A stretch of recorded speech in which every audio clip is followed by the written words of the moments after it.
why Indiana Fever fans don't want her on their team. And it's really not that hard to understand, Melissa. Let me tell you why. We don't even need to take into account any of your social media outbursts. We don't need to take into account any of your subtweets.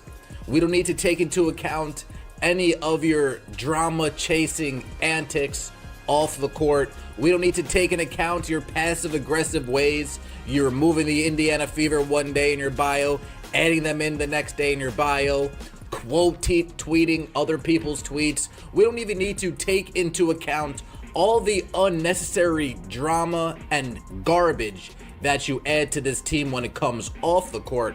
All we really need to do is sit back and watch you on the court. It's really not that hard of a concept to grasp. Clark is no longer just a talented rookie on a rebuilding team. She's the centerpiece of a rising WNBA powerhouse. What was once a struggling franchise has now turned into a legitimate playoff threat. Amazing for women's sports in general. You have so many people, so many new and fresh eyes on our sport that maybe they're a little uneducated and maybe they kind of stir the pot a little bit. And so I get that, but for that class to come in, you have her. Rebecca Lobo and other ESPN analysts have already pointed out how much stronger the Fever's roster looks compared to last season. I think they're one piece away. I think they're one piece away from being a title contender. I think adding Natasha Howard puts them potentially in the top 4. Now, if they could sign, say, Nneka Ogwumike or Satu Sabali or even DeWanna Bonner, I would put them in the championship conversation. But they haven't done that. But they have certainly improved by signing Howard. Indiana is no longer just about development.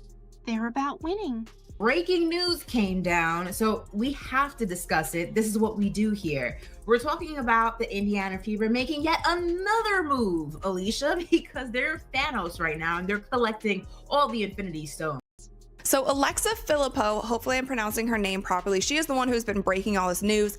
She tweeted 6-time All-Star and WNBA champ DeWanna Bonner is signing with the Indiana Fever by re-signing Kelsey Mitchell, trading for Sophie Cunningham, and signing experienced vets Bonner and Natasha Howard. The Fever have catapulted into the title conversation. And for me, I think she's handling the pressure very well. She's doing a lot of great things for women's basketball. And I'm a fan. Like, I would love to play with her one day, for real. Cunningham's stance has instantly made her a fan favorite. She's joining a Fever squad that desperately needed toughness and leadership. And she's making it known that if anyone wants to take cheap shots at Clark, they'll have to deal with her first. The Fever didn't just make moves to strengthen their roster, they made moves to fix their culture. And that meant cutting ties with players who weren't fully on board with the new direction. She goes to the wings, gets a fresh start. Caitlin Clark isn't just a great player, she's a phenomenon.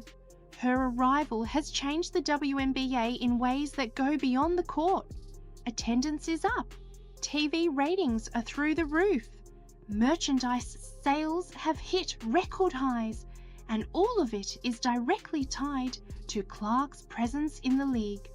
Reports indicate that Clark alone is responsible for 25% of all WNBA revenue this season. That's not just impact, that's dominance. Yet, with all this success comes resentment.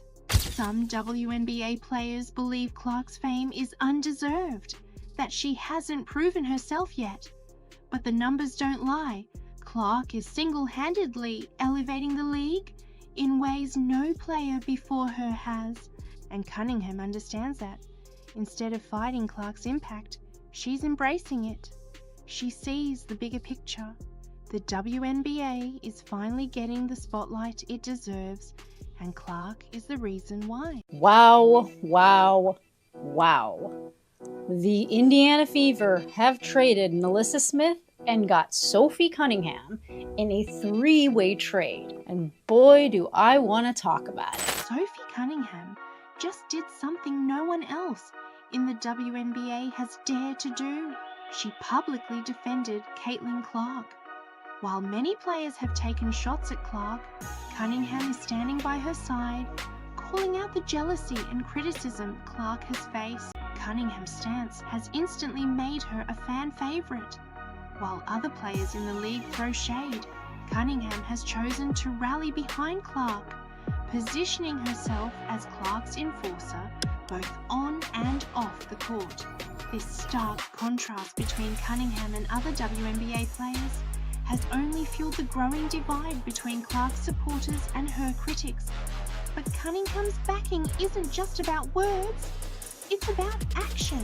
The viral All-Star moment where Cunningham jokingly told Clark to join Phoenix now has a new twist, because instead of playing against her, Cunningham is now her fiercest ally. Fans are already hyped to see how this dynamic plays out. And make no mistake, Cunningham and Clark are ready to fight back against the league's hostility. Together, they're setting the tone for a new era in Indiana basketball. It was a message. Throughout Clark's rookie season, Smith's interactions with her were noticeably strained. Whether it was a lack of enthusiasm or outright resistance to Clark's leadership, something wasn't working, and the Fever knew they had to act. The same goes for Dijonai Carrington, whose involvement in past tensions further signaled a divide that Indiana no longer wanted. Ow! She's not just supporting Clark, she's defending her against critics, making it clear that much of the negativity surrounding Clark is rooted in jealousy. Why does everybody hate Caitlin Clark? And do you hate Caitlin Clark? Come on, talk dude. to me. Absolutely not. I think that she's a gem. I didn't know her, but All-Star Weekend, we kind of bantered back and forth a little bit. And she's lovely. Hopefully that works out for her. Arike Ogunbowale has already welcomed NaLyssa Smith there. So that's part of this trade also. So you get these, a lot of moving parts here, because that's something a lot of people had anticipated and thought that the Fever were going to move on from Smith. And when Howard came in, it felt like, okay, Howard is taking her spot. And now Smith is no longer there to have a spot in the starting lineup or off the bench.